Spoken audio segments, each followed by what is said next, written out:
जय हिंद दोस्तों, स्वागत है आप सभी लोगों का एक बार फिर से तैयारी कर लो चैनल में। और हम यहाँ पर लेकर आए हैं यूजीसी नेट जेआरएफ और टीजीटी पीजीटी का कंप्लीट सिलेबस, जिसमें ये हमारी 3 तक क्लास हो चुकी थी। ये चौथी क्लास है। अगर दोस्तों आपने पिछली क्लासेस नहीं देखी है तो सबसे पहले चैनल को सब्सक्राइब कर लें, साथ ही साथ बेल आइकन भी प्रेस कर लें। दोस्तों चैनल पे है UGC NET JRF TGT PGT जून 2022 के नाम से एक प्लेलिस्ट बनी हुई है, उसमें जाकर आप उसे देख सकते हैं। और अगर आप नोट्स बनाना चाहते हैं तो एक और प्लेलिस्ट है यूजीसी नेट जेआरएफ अक्टूबर 2021, तो उसमें वो कंप्लीट सिलेबस कराया गया है। नोट्स अलग थे, बुक्स अलग थी जिसमें से हमने पढ़ाई थी। यहाँ पे नोट्स अलग होंगे और बुक्स अलग है जहाँ पे हम लोग पढ़ा रहे हैं। तो चलिए दोस्तों शुरुआत करते हैं अपने आज के टॉपिक की। लिपि। पंडित कामता प्रसाद गुरु के अनुसार लिखित भाषा में मूल ध्वनियों के लिए जो चिन्ह मान लिए गए हैं वे भी वर्ण कहलाते हैं, पर जिस रूप में ये लिखे जाते हैं उसे लिपि कहते हैं। ये लिपि की परिभाषा है पंडित कामता प्रसाद गुरु के अनुसार। लिपि का विकास क्रम है कि लिपि मुख्यतः 3 अवस्थाएं, लिपि के जो विकास क्रम की है वो मुख्यतः 3 अवस्थाएं मानी गई हैं। पहला चित्र लिपि, फिर दूसरा प्रतीक लिपि, फिर तीसरा भाव लिपि और उसके बाद ध्वनि लिपि। ठीक है। लिपि विकास की मुख्यतः 3 नहीं बल्कि 4-5 हो गई। यहाँ पे निम्नलिखित अवस्थाएं मानी गई हैं: चित्र लिपि, प्रतीक लिपि, भाव लिपि और ध्वनि लिपि। फिर ध्वनि लिपि को 2 वर्गों में बांटा गया है। एक है अक्षरात्मक और दूसरा है वर्णनात्मक। अक्षरात्मक जो लिपि है ना, वो भारत में जितनी भी लिपियां हैं वो अक्षरात्मक लिपियां हैं। भारत में बोली जाने वाली, भारत में जितनी भी लिपियां हैं लिखी जाने वाली, वो सारी अक्षरात्मक हैं। और रोमन लिपि क्या है? वो वर्णनात्मक लिपि है। ठीक है। तो यहां पर क्या मिला हमें कि भारत में जितनी भी लिपियां हैं वो सारी लिपियां अक्षरात्मक हैं। भारत में प्राचीन समय में 3 लिपियां प्रचलित थी। कौन कौन सी लिपियां थी? सिंधु घाटी लिपि, खरोष्टी लिपि और ब्राह्मी लिपि। भारत में प्राचीन समय में सिर्फ 3 लिपियां ही प्रचलित में थी: सिंधु घाटी लिपि, खरोष्टी लिपि और ब्राह्मी लिपि। अब सिंधु घाटी लिपि के प्राचीनतम नमूने जो हैं वो सिंधु घाटी में मांटगोमरी जिले के हड़प्पा तथा सिंध के लरकाना जिले के मोहनजोदड़ो में जिस सीलें प्राप्त हुई थी उनमें थी। कौन कौन सी? सिंधु घाटी में हड़प्पा और लरकाना जिले के मोहनजोदड़ो से प्राप्त सीलों पर। फिर डिरेंजर महोदय, एक विद्वान है, ने सिंधु घाटी लिपि को ट्रांजिशनल स्क्रिप्ट मतलब भाव ध्वनि मूलक लिपि कहा है। किसने? डिरेंजर, ये एक विद्वान है। इन्होंने सिंधु घाटी लिपि को ट्रांजिशनल स्क्रिप्ट, जिसका हिंदी में अनुवाद है भाव ध्वनि मूलक लिपि, कहा है। फिर सिंधु लिपि की ध्वनि चिन्हों की संख्या को लेकर विद्वानों में मतभेद है। तो कुछ विद्वान है, जैसा कि पहला नाम है हंटर, ने ध्वनि चिन्हों की संख्या 253 मानी है। किसकी? सिंधु घाटी लिपि की बात हो रही है। सिंधु घाटी लिपि की ध्वनि चिन्हों की संख्या। ठीक है। हंटर ने माना है 253, लैंडन ने माना है 228 और गैड एवं स्मिथ ने माना है 396। खरोष्टी लिपि का प्राचीनतम नमूना पश्चिमोत्तर भारत के शाहबाज घड़ी, मतलब जो ये एरिया है एक पंजाब का यूसुफ जई जिला, और मानसेरा, ये भी पंजाब का हजारा जिला है, में अशोक के अभिलेखों में प्राप्त हुआ था। किसके अभिलेखों में? अशोक के अभिलेखों में। प्रश्न पूछता है कि खरोष्टी लिपि का प्राचीनतम नमूना कहां से प्राप्त हुआ था, तो याद रखिएगा अशोक के अभिलेखों से प्राप्त हुआ था। फिर है कि खरोष्टी लिपि के नामकरण के संबंध में विद्वानों का जो अभिमत है वो इस प्रकार है कि चीन कोश फा वान शु लीन के अनुसार खरोष्ट नामक व्यक्ति से, डॉक्टर राजबली पांडे के अनुसार खर मतलब गधे के ओष्ठ के समान, और डॉक्टर सुनीति कुमार चटर्जी के अनुसार खरोशोथ से खरोष्टी बना है। तो ये था मत।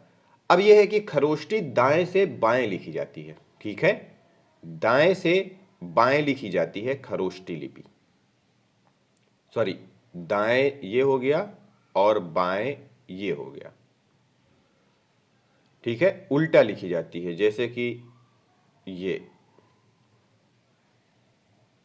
फिर यह है कि इसमें 37 वर्ण होते हैं, जिसमें से 5 स्वर 11 व्यंजन होते हैं, तथा इसमें संयुक्ताक्षरों का सर्वथा अभाव रहता है। बात करते हैं ब्राह्मी लिपि की। ब्राह्मी लिपि के प्राचीनतम नमूने बस्ती जिले, जो कि उत्तर प्रदेश में है, प्राप्त पिपराला के स्तूप में तथा अजमेर जिले के वड़ली गांव के शिलालेखों में मिला है। ब्राह्मी लिपि का नामकरण के संबंध में प्रमुख मत कुछ इस प्रकार है। पहला है कि ब्राह्मा द्वारा निर्मित लिपि ब्राह्मी कहलाई। दूसरा है ब्रह्म, वेद या ज्ञान की रक्षार्थ लिपि ब्राह्मी लिपि कहलाई। तीसरा है ब्राह्मणों द्वारा निर्मित या प्रयुक्त लिपि ब्राह्मी कहलाई। चौथा है कि चीनी विशेष कोश फासवानशुलीन 668 ईस्वी इनका समय है के अनुसार ब्रह्म नामक आचार्य के आधार पर ब्राह्मी लिपि कहलाई। ठीक है, ब्राह्मी लिपि की उत्पत्ति को लेकर मुख्यतः 2 मत प्रचलित है। पहला है कि यह भारतीय लिपि है और दूसरा यह है कि यह विदेशी लिपि है। तो दोनों चीजें यहाँ पे हैं, आगे देखते हैं। अब ब्राह्मी लिपि की उत्पत्ति भारत में हुई है, इस वर्ग में भी अनेक मत प्रचलित है। एडवर्ड थॉमस के अनुसार इनका मत है कि मूल आविष्कारक द्रविड़ थे। दूसरा है जगत मोहन वर्मा, वैदिक चित्र लिपि से व्युत्पन्न हुई है। डॉक्टर आर श्याम शास्त्री के अनुसार सांकेतिक चिन्हों से उत्पन्न है। डॉक्टर राजबली पांडे के अनुसार सिंधु घाटी लिपि से विकसित है। डाउसन, कनिंघम, लसन के अनुसार आर्यों की पुरानी चित्र लिपि से विकसित है। और डॉक्टर भोलानाथ तिवारी के अनुसार हड़प्पा मोहनजोदड़ो की लिपि से विकसित है। अब दूसरा है कि ब्राह्मी लिपि विदेश में निर्मित हुई है, उत्पत्ति हुई है इसकी। इस वर्ग में भी अनेक मत है। ठीक है, पहला तो हमने भारत में देखा, अब दूसरा विदेशों में। तो यहाँ पे कुछ विद्वान हैं जैसे कि डॉक्टर अल्फ्रेड मूलर, जेम्स पिंसेप, सेनार्ड। इनका मत है कि यूनानी या फोनसी से उत्पन्न है। फिर डॉक्टर बूलर, डॉक्टर डेविड डेरिंजर के अनुसार उत्तर सामी से उत्पन्न है। फिर टेलर डीके कैनन के अनुसार दक्षिण सामी से उत्पन्न है। और फिर है कि वेबर बेनफे जेनसेन के अनुसार फोनेशिया से उत्पन्न है। तो ये अलग अलग मत हैं और मतभेद भी है इन सभी विद्वानों में। फिर यह है कि प्रोफेसर बूलर के अनुसार ब्राह्मी लिपि 41 अक्षर थे, 9 स्वर थे और 32 व्यंजन। ब्राह्मी लिपि का विकास कुछ इस प्रकार दर्शाया गया है, जैसा कि ब्राह्मी लिपि, इसमें 2 भाग हो गए, दक्षिणी शैली और उत्तरी शैली। दक्षिणी शैली में तेलुगु, तमिल, कन्नड़ लिपियों का विकास हुआ और उत्तरी शैली से गुप्त लिपि 4 और 5वीं सदी में। फिर उसके बाद गुप्त लिपि से सिद्ध मातृका या कुटिल लिपि का निर्माण हुआ और फिर कुटिल लिपि से यहाँ पे देवनागरी लिपि 9वीं सदी और शारदा लिपि 10वीं सदी का निर्माण हुआ। फिर है कि सिद्ध मातृका लिपि को डॉक्टर बूलर ने न्याय कोणीय लिपि नाम दिया है। यही लिपि कालांतर में कुटिल लिपि नाम से प्रसिद्ध है। सिद्ध मातृका लिपि को डॉक्टर बूलर ने न्यून कोणीय लिपि नाम दिया। यही लिपि कालांतर में कुटिल लिपि नाम से प्रसिद्ध हुई थी। सन 5588 से लेकर के 89 ईस्वी का बोध गया का अभिलेख सिद्ध मातृका लिपि में ही है। तो अब है दोस्तों देवनागरी लिपि। इसको अगली वीडियो में देखें या इसी में देख लेते हैं, लिपि के ही बारे में देख रहे हैं तो देवनागरी लिपि ब्राह्मी की उत्तरी शैली से चौथी और पांचवी सदी में गुप्त लिपि तथा गुप्त लिपि से छठी सदी में कुटिल लिपि विकसित हुई। इसी कुटिल लिपि से 9वीं सदी के लगभग नागरी के प्राचीन रूप का विकास हुआ, जिसे प्राचीन नागरी कहते हैं। तो देखिए यहाँ पे प्राचीन नागरी का विकास क्रम हमें मिल गया है कि उत्तरी शैली से गुप्त लिपि से कुटिल लिपि और कुटिल लिपि से 9वीं सदी के लगभग नागरी के प्राचीन रूप का विकास हुआ, जिसे प्राचीन नागरी कहते हैं। फिर है कि देवनागरी लिपि के नाम के विषय में अनेक मत हैं, जो कि नीचे दिए हुए हैं। पहला है कि प्रसिद्ध बौद्ध ग्रंथ ललित विस्तार में वर्णित नाग लिपि से नागरी नामकरण हुआ। वहीं दूसरा मत है नगरों में प्रचलित होने से देवनागरी नाम पड़ा। तीसरा है कि पाटलिपुत्र को नागर और चंद्रगुप्त को देव कहने के कारण देवनागरी नामकरण किया गया।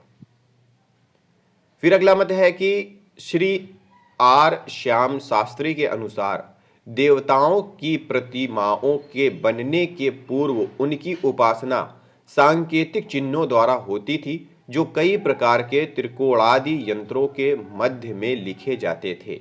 वे यंत्र देवनागर कहलाते थे और उनके मध्य लिखे जाने वाले अनेक प्रकार के सांकेतिक चिन्ह वर्ण माने जाने लगे। इसी से उनका नाम देवनागरी हुआ। फिर अगला मत है कि गुजरात के नागर ब्राह्मणों के नाम पर नागरी नाम पड़ा।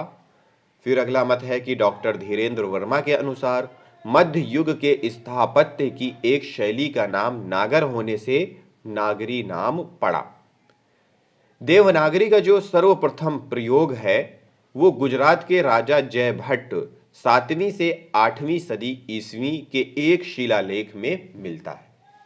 गुजरात के राजा जयभट्ट के। फिर देवनागरी लिपि का वैशिष्ट्य। देवनागरी लिपि अक्षरिक है, ठीक है। देवनागरी लिपि में एक वर्ण के लिए ध्वनि है, अर्थात प्रति एक अक्षर उच्चरित होते हैं। देवनागरी की वर्णमाला का वर्णक्रम वैज्ञानिक है।